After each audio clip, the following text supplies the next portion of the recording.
Welcome to the How I Met Your Mother podcast for the episode entitled The Mermaid Theory. This is the 11th episode of the 6th season and the 123rd episode of the series. This week, I was fortunate enough to sit down one-on-one with Kyle MacLachlan, who plays the captain, husband to Jennifer Morrison's character, Zoe. My name is Alec Lev. Here's something that I just put together. Who killed Laura Palmer? What is Mr. Big's real name? And who is the mother? You seem to be attracted to zeitgeisty mystery kind of TV shows. Did I just blow your mind? Yes, very good. Never been approached from that direction before. It's a funny history of places where I've been. What does draw you to roles? More often than not, if you can believe it, it's just what finds me. And I think, starting with my work with David Lynch, most of the things that have followed from that have been of any value have in some way been influenced by my work with Lynch. Blue Velvet certainly, and Twin Peaks primarily for television. Right. So in each of those situations, Twin Peaks has played a big part in my next thing. Sure. I had not realized that Dune was your first. Dune was your first film? Yes, very first. Yes. How did that come to pass? That something of that size. In a really unusual way. I was a little actor working in Seattle, and I met a casting agent there who was they were looking for this character in Dune, and she met me, and she brought me to LA to meet David Lynch and Rafael de Laurentiis, and I met Dino de Laurentiis, the just recently departed Dino de Laurentiis, and who was wonderful, and that really completely out of nowhere. I was working in a little 99-seat equity house. Wow. Suddenly I'm, working in this movie with David Lynch. Incredible. It was a great story. We'll work our way backwards, starting with here we are on How I Met Your Mother, yes. where you are playing the captain. Yes. My question is what it's like to come into a world that is so full, so complete and be thrust into the middle of not just both story-wise and a working scenario. Yes. They have their ways of doing things, they have their Yes. world. What's it like to walk into the middle of that? This has been wonderful. I mean, I've done a few things like this where I've come in sort of, things have already been going. Sex and the City was certainly that way, Desperate Housewives as well. Right. And in both those cases and in this as well, I've felt incredibly welcomed. I know the routine already, so that doesn't really throw me. And the people here have been, to a person, have been really, really just so generous and kind and warm and supportive. And so I've immediately felt comfortable and at home and able to sort of do, what I do. And always with TV shows, you have this odd thing for an actor where you don't know where you're going. Right, you have a film script, you know the beginning, middle, and end. Yeah. TV may be more like life. You're thrown into it, yes. and every week you find out what happens. Yeah. For a character like this, for a size role like this, do you do a lot of work to create where this person came from, or do you just Not work so more much, off the page? I just come right off and just go instinctual with it. And take what's there. And in this case, fortunately, the writing is really wonderful, so he's quite a full character. The fun, of course, is stretching the edges because the show gives you, in some ways, Sex and the City was like this, Desperate Housewives as well, where there's the broader elements, which I really enjoy playing, and then there's sort of the more real, rational moments, which are important too, to sort of ground the character.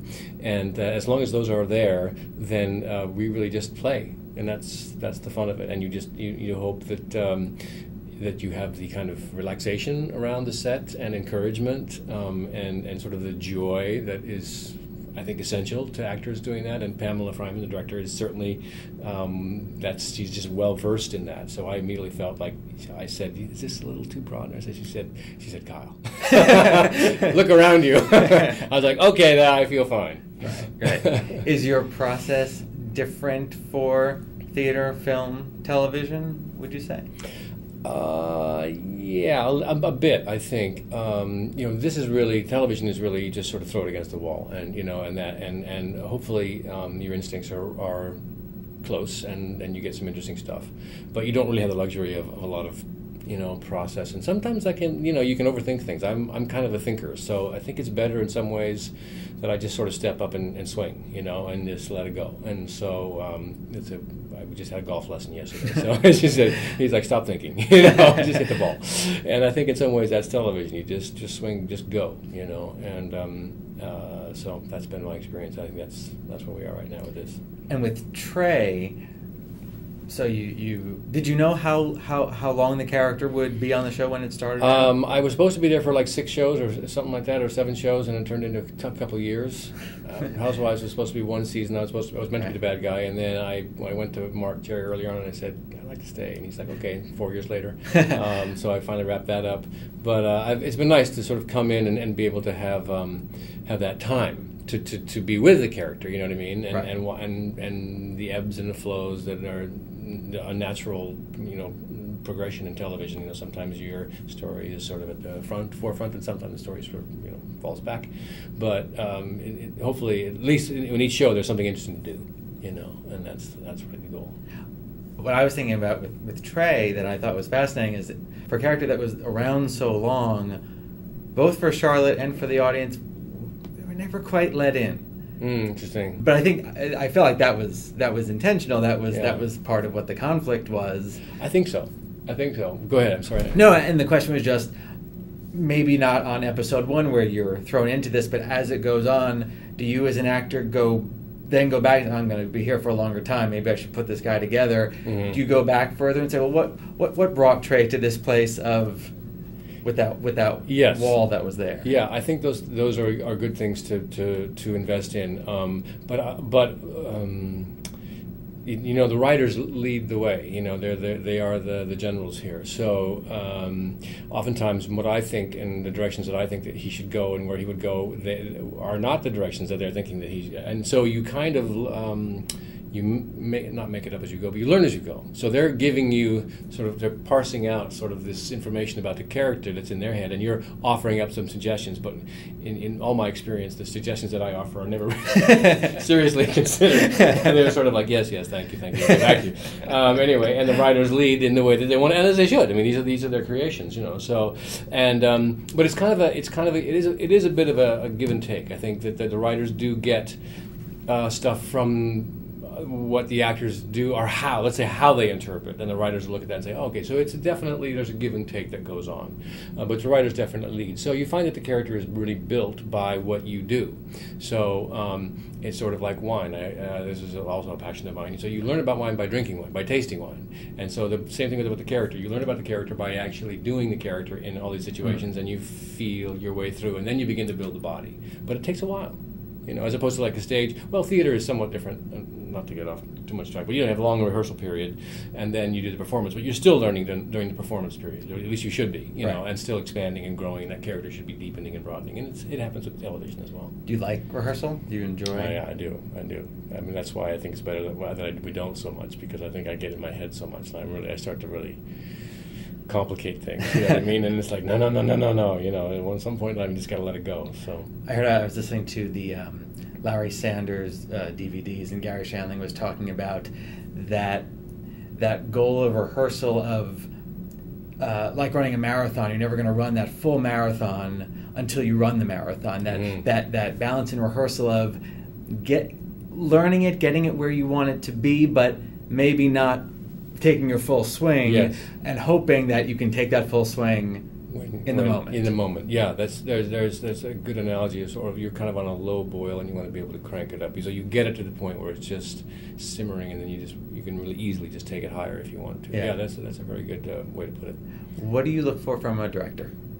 Specificity is very helpful. Whether I agree with it or not, at least I know kind of what they're thinking. Joy in the process is kind of a bonus. Someone who cares about what they're doing. And there's also a sensitivity, I think, that is I think the best directors have that to their actors and to the creative process and to the story that they're trying to do. Not all great directors have that, but the directors that I like working with have that, and also a good sense of humor, sense of fun. So I think you're in the right place. I'm definitely in the right place here. No, I sense that from Pamela immediately after our first few moments of working together, which was really great. And I've had various experiences, so I've had time to sort of figure these are sort of the top 5 or 6, qualities that are really that I enjoy working with. They're not obviously essential for every director, but I enjoy them. So when I was interviewing Pam, that was very telling. The first thing she said when I asked her, "What do you do as a director?" I think it was the first thing she said was, "I want everyone to be happy." Everyone on the set to be happy, just knowing that that's how I'm going to get the best work out of them, which I thought was an interesting answer. There's so much a director, you could just get, I want things to turn out the way I want them to be, I want it, whatever it is, but that was her first answer, which I thought was good. Telling and very obvious around here. Yeah, because I think controlling is something that is easy to slip into, but there's just really no way to do that, So she, Pam's she's been around, she's learned, she knows what she's doing. I mean, she's really, really wonderful. And this is, half hour, this is my first foray into half hour, so I didn't really understand kind of what that process is, what that director is, and what they do. It's a little different for Hour, and I was stunned at what the kind of all the elements that she has to marshal together in a very rapid pace situation, and she's unbelievable. I have my hats off to her. Last question about Twin Peaks. I'm reading a book about the Beatles songs, and whenever John Lennon talks about songs that he wrote that for the rest of the world are like seminal works of art, it's like, oh yeah, I wrote that in a weekend. I don't know. It's a whatever. It's a piece of crap, whatever it is. And so I am thinking this many years later, I'm so curious from the actor's point of view. You have this show that to me was, well, not to me, to many people, especially TV lovers, so revolutionary in its tone, in its seriousness, in its treating an audience like an adult, in its absurdity, and in its beauty, right from the music, right from the beginning, very lyrical, and that's what it is to me. To you, was it just a job, or is it now? How do you see it now, this many years later? It's a good question. It's and that has changed as I've gotten older. For a time there, it was sort of a weight in some ways. It was like, oh gosh, is this the only thing? And then you're like, no. And then as you get older and more mature and smarter, I think you realize, this is a really wonderful body of work that are a portion of what I've done, and so I embrace it for that. I embrace the character of Cooper, who I really do adore. It's hard for me to go back and look at them now because I look at it and I go, man, I kind of didn't even know what I was doing. So, but I'm sure I'll do that 10 years from now, and I'll look back at this and I'll go, what was I thinking? Anyway. But it's something I'm incredibly proud of, particularly the pilot episode. I think we shot that in something like 24 days. It was a 2-hour pilot back in the day when they did 2-hour pilots, and we all felt, gee, we've just done a great movie of the week. This will never go further, but didn't we have a wonderful time? Didn't we make something special? And then Bob Iger at ABC said, no, we're going to make more, and we were all pretty excited about it because we really felt that kind of magic, that kind of chemistry, particularly with David Lynch, at the helm. And I think in the beginning, in the early parts of the filming and the first few episodes, I think we were cooking with gas and on all cylinders. Cooking with gas is an expression David uses a lot. Anyway, and then things sort of fragmented and fractured and all that. But the power of the pilot and those first few episodes I'm really proud of, and really I think still resonate, and it was just kind of a magical moment that came together, unexpected, Very cool. Yeah, thanks. All right, thank you very much. Nice to chat with you. All right, nice to chat with you. Okay. And that'll do it for this week's podcast. Remember to watch How I Met Your Mother on CBS Monday nights and every day in syndication. Check your local listings. Learn more and watch exclusive clips at CBS.com. Find us on Facebook, on both the How I Met Your Mother page and the Robin Sparkles fan page. And follow us on Twitter at @Himium_CBS, HimiumProd, Himium_writers, and Bros Life. My name is Alec Lev, and thanks for listening.